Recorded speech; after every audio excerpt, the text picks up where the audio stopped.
cap or a visor can actually support. So that's a really important thing, right?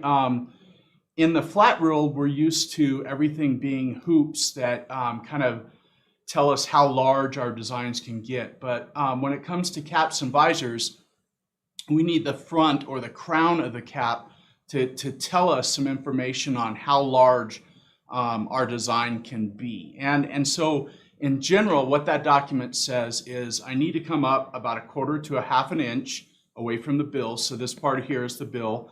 I need to come up, and just to be on the safe side, 1/4 to 1/2 inch. And the reason I say that is it really kind of depends on all the stuff that comes together when the hat is. And let's see if I can find a better way. Let's move over to this image for a minute. Kind of depends on how much stuff is in here. So you've got the sweatband, the bill, the crown, all that comes together right down here in this area. And so what happens as we come back to this screen, I'm running solo today. I got Nate and Scott are busy working with customers, and Nate's working on some really exciting stuff with a new version of Design Shop coming out. So I'm really excited about that. So flying solo, so bear with me. But as we look at the cap, we can see that it ramps up. Sorry, a visor. Thank you for correcting me all out there. A visor. So what we're going to do, the way that the embroidery machine sews a cap, is it will swivel left to right and then front and back. So it basically treats a cap or a visor or anything else that we use on the cap driver. That's that red ring, or if you have a really older machine, it might be a silver ring, but for the most part red. It's going to treat everything like a cylinder. So front to back, left to right. So everything is in a cylinder motion. But as we look at visors and caps, really kind of like our head, and luckily I don't have any hair because it'll be a good explanation of it. Might not be a perfect sphere, it's kind of bumpy, but it is more of a sphere, kind of like the earth, a globe, a ball. So what we have to do as embroiderers is we have to trick the machine that it is going to sew on a cylinder or a sphere shape in a cylinder way. So how we do that kind of depends on the cap. So once again, read that document, understand how far up you need to come from the bottom, and then how far up on the visor you can go all the way up to the very top. Typically there'll be a seam right inside. And so once again, let's go back over to this screen here. And so you can see that seam maybe about 1/4 inch in from the top. Typically you want to stay within that area, and it's best if you can center your design in there. So that's going to tell you how large design you can put on it. No, you can't take the normal 2 1/4 inch design on a high profiled structure cap and put on a visor. It's good to have some props around if you've got a storefront, or some props that you can show online or in person if you're going out to see an account, to explain how visors work. Typically you're going to be on normal visors. This visor here, if we subtract that 1/2 inch, we're at about we're at 2 inches from the bill to that seam that I was talking about. We subtract that 1/2 inch, we've got about 1.5 inches to embroider with. That's about the largest space that we can do, is about 1.5 inches. The other thing that's important about the visor is not all visors are made the same way, just like a cap is. Okay, so there are some caps that let me find, as I look at my visors here, this one is a good example. It's got some real good structure to the crown. So it doesn't have a lot of floppiness or moving around. So when I hoop this one, I can just use one piece of cap backing, and I don't need to worry about adhering it to the crown of the cap, or the visor in this case. Now this one, you can see how flimsy it is, and let me once again switch over to this screen, and you can see, if I can get the image there, you can see how it's almost like a shirt type of material, how it waves as I bend it. So with this type of material, there is not a lot of buckram going on the crown of this cap. So my suggestion would be is that you take a piece of cap backing. It's really important that you use cap tearaway backing when doing visors and caps. Regular tearaway sheets for flat goods is not structured and doesn't have kind of the strength that cap backing has. It's a totally different type of feel and gives a whole lot more stability to the cap as it's being sewn, or visor in this case. So I would take a piece of this and I would add spray adhesive and then adhere it to that cap. So we're gonna hoop a couple of these up, but before we do, I just wanna show you a couple examples. And let me just wipe my brow here for a second. I apologize. It's air conditioning maybe not working here today. So God forbid if I was actually down in the south or where it really is humid, I'd be a swampy mess right now. So this cap here, and let's switch back to this so you can see the design really well.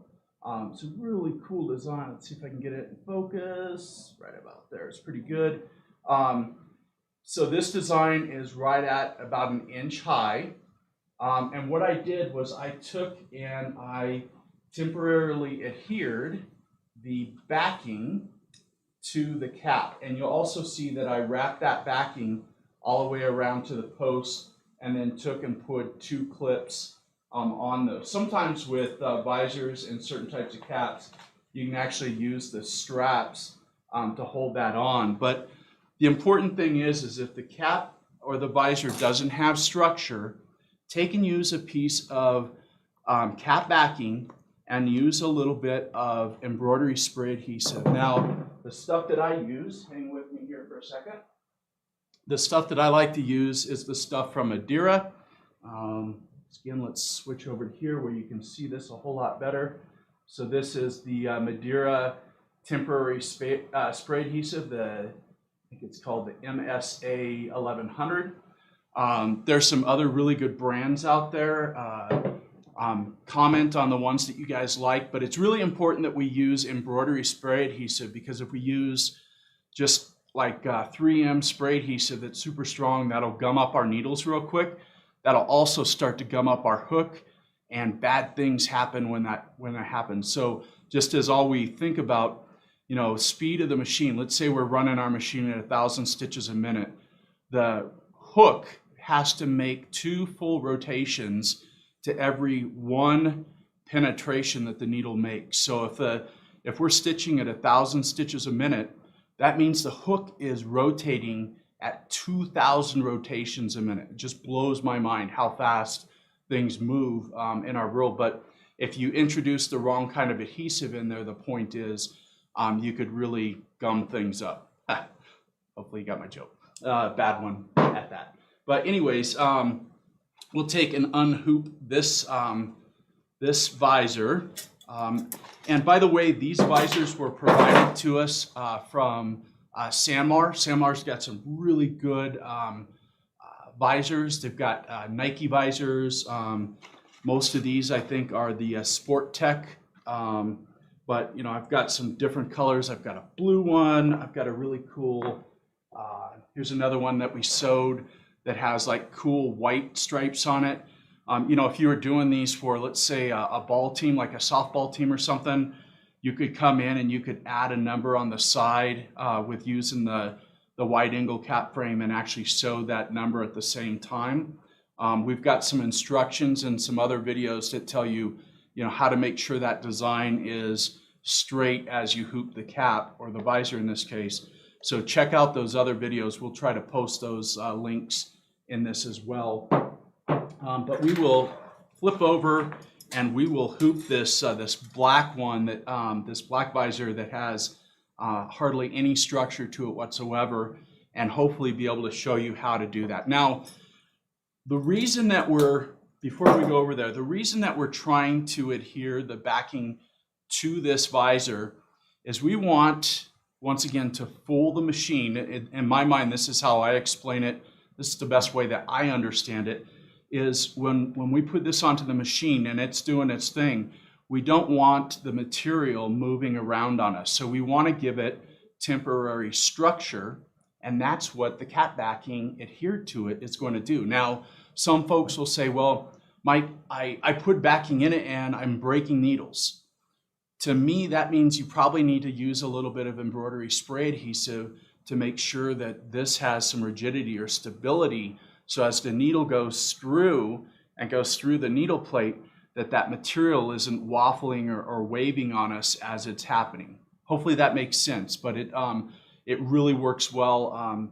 You know, a lot of times on unstructured caps, I will for sure take and adhere, you know, with embroidery spray adhesive, my first piece of embroidery backing, and depending on how thin, let's say it's like windbreaker material, I may go in and add a second or a third piece of cap backing to build up that structure. And some of the arguments that I hear, and I get you guys, I understand where you're coming from. Well, that's a waste of time. I might not need that. That's great. If you don't need it, that's awesome. But in my kind of my experience, the more I do that, the more I prep that. And it's, you know, yeah, it is an extra 5 or 10 seconds to add the spray adhesive to it. But if I do that, the product looks so much better for my customer that it's night and day different. And that to me is very important, to get that quality. If I shortcut it, if I try to round corners, it shows. So it's really important that you know, take the time to do those things correctly. So with all that said, let's jump over to the cap gauge. So this is our cap gauge, and I'm going to just wipe my brow one more time. I apologize for that. I'm going to take my cap frame, and I'm going to put my cap frame on there so you can see all that happening.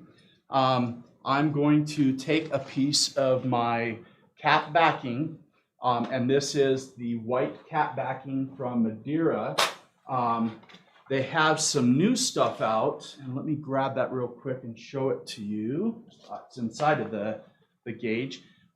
It is black cap backing, and it's about, if I hold the white up, it's about a 1/2 inch wider, which I really like. And then once again, people will say, well, you don't really need that width for visors, but the wider that is to a point, the more stability it has down in the sewing area. Okay, so enough said with that. I'm going to, and typically you would want to go outside and spray your spray adhesive, but I'm doing this just so you guys can see approximately how much spray adhesive I need. It's important that you get enough on there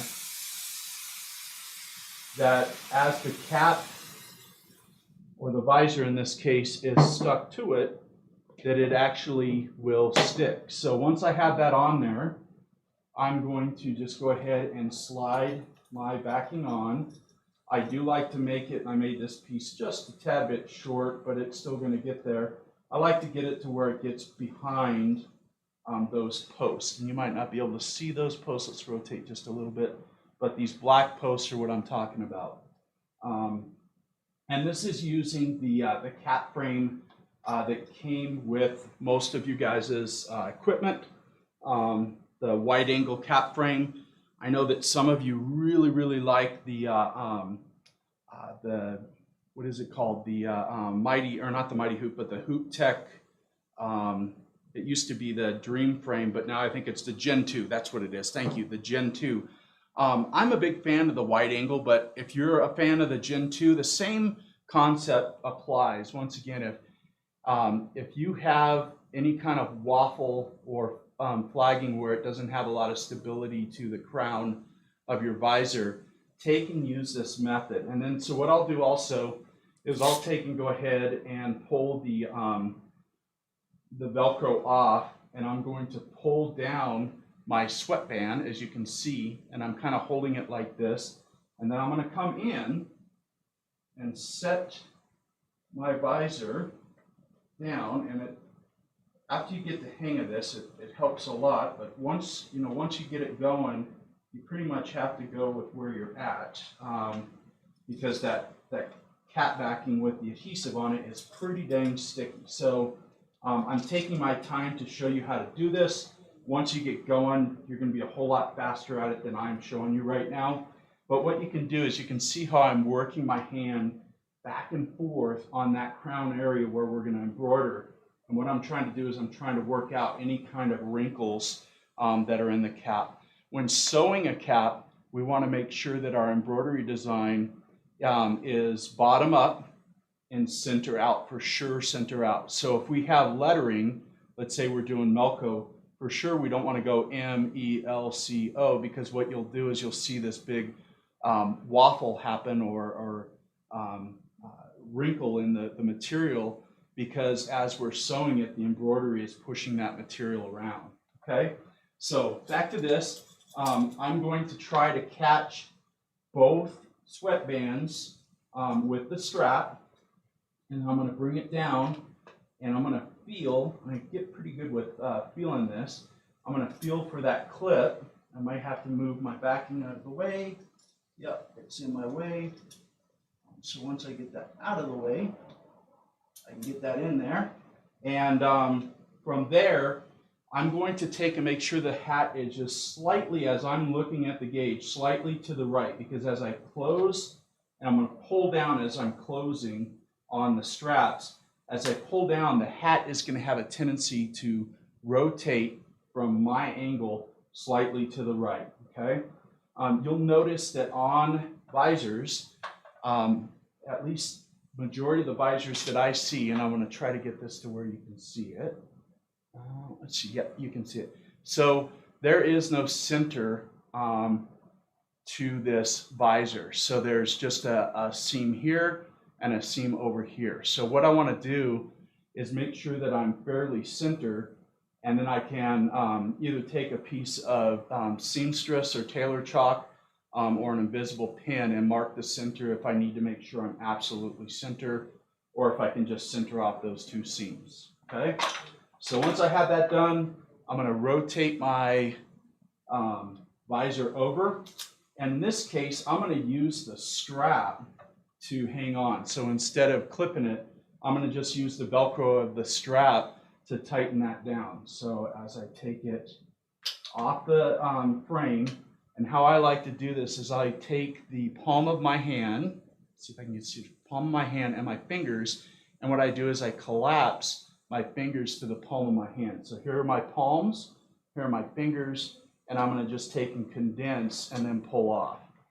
So let's go back to the main screen, and you will see that I've got a really nice hooped visor.